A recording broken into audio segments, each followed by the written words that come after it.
السلام علیکم ورحمۃ اللہ وبرکاتہ۔ یہ ایک بہن کا سوال ہے کہ سوشل میڈیا پہ ایک ویڈیو وائرل ہے کہ ایک شخص برف کے ساتھ وضو کر رہا ہے، اور اس ویڈیو پہ بہت سے لوگوں کے اچھے کمنٹس بھی ہیں، یعنی اس کی تعریف اور مدح سرائی میں۔ تو کیا شرعی طور پہ برف کے ساتھ وضو کرنا جائز بھی ہے یا نہیں؟ اس بات میں تو کوئی شک نہیں ہے کہ برف انتہائی پاکیزہ ترین پانی میں سے ہے۔ رسول اللہ صلی اللہ علیہ وسلم دعائے استفتاح جو نماز میں کرتے تھے تو اس میں یہ الفاظ ہیں: وَاغْسِلْ خَطَایَایَ بِالْمَاءِ وَالثَّلْجِ وَالْبَرَدِ، پانی، برف، اولے، اے اللہ ان کے ساتھ میرے گناہوں کو دھو دے۔ اب اس حدیث مبارکہ سے یہ بات سمجھ آتی ہے کہ برف، اولے، پانی، یہ تینوں ہی انتہائی پاکیزہ ہیں، طاہر بھی ہیں، مطہر بھی ہیں۔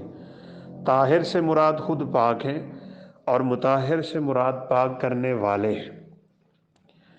تاہم وضو کے لیے جو چیز لازمی ہوتی ہے کہ انسان کے جسم پہ پانی بہنا چاہیے، یا پانی جو ہے وہ کسی بھی صورت پہ وضو والے اعضاء پہ لگنا چاہیے۔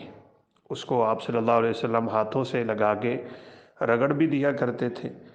تو برف اگر تو پگھل چکی ہے اور وہ پانی کی سی شکل اختیار کر چکی ہے، یا بالکل اس کا جمود ٹوٹ گیا ہے اگرچہ وہ پورے طور پہ پانی کی شکل میں نہیں آئی، تو اس سے وضو کرنے میں کوئی اشکال نہیں ہے۔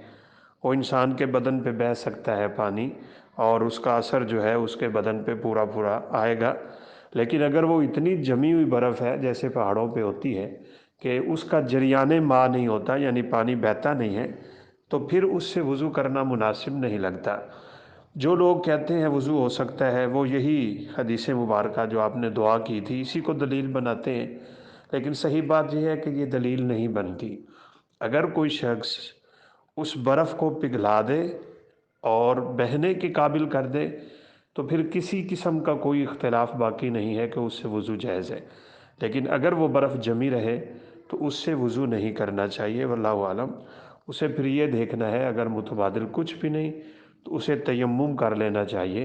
تیمم کرنا وہ اس برف سے وضو کرنے سے بہتر محسوس ہوتا ہے جو برف اتنی جمی ہوئی ہے کہ بدن پہ نہ اس کا اثر ہوتا ہے اور نہ ہی وہ پانی کی طرح صاف ظاہر نہیں بہہ سکے گی۔ اللہ تعالی عالم۔ السلام علیکم ورحمۃ اللہ وبرکاتہ۔